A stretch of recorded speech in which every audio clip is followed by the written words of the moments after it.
that flame of fate, that torch of truth to guide our young people toward a better future for themselves and for this country. Be the torch of truth, said First Lady Michelle Obama there, delivering the commencement address at Bowie State University in Maryland back in May. A few months later, the university canceled its low-cost student health insurance plan, citing in part soaring costs from Obamacare. Well, my next guest was critical of the move, and apparently college administrators are rather unhappy with his objections, in part due to their encounter with the First Lady. Eugene Craig is a Bowie State undergrad pursuing a history degree. He's also with the alternative school paper. Good to see you, Eugene. And so after you called attention in the paper to the fact that students were going to have to pay more and losing a good plan that they liked, what kind of pushback did you get? First, I'd like to thank you for having me on, Megan. Sure. I've gotten pushback from students, alumni, and administrators. What did the administrators say to you?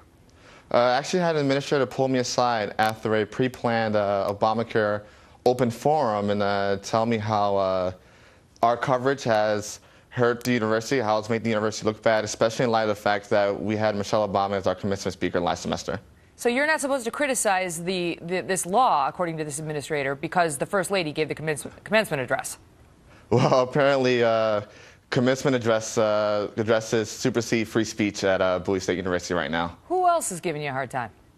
Alumni, if you go to my personal Facebook page, you'll see a lot of things that have been said about me.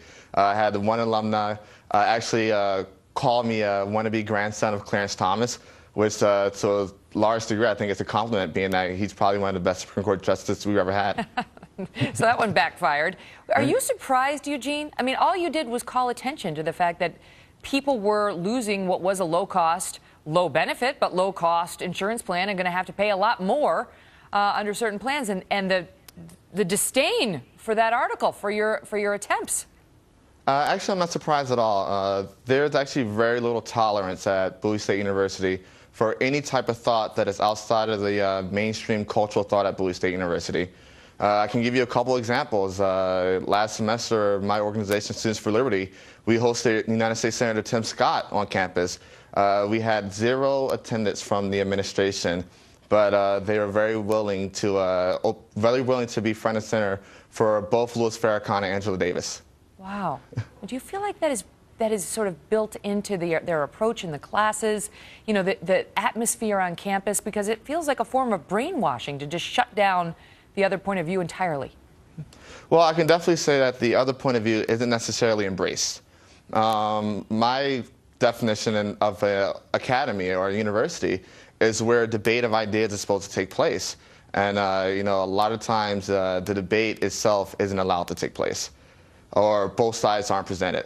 One of the major concerns of pushback that I've gotten from especially alumni is that, oh, you're making it seem like Bowie State's the students are really conservative or libertarian, and that's not the case. And, you know, but my thing has been, you know, I've been there 4 years now, and this is actually the first time the other side has actually been presented. Wow, and look at the feedback that you get. Well, I'm sure there are a lot of people out there who appreciate your torch of truth, and we thank you for coming on. All the best to you, Eugene. Thank you. Appreciate it. All right, take care.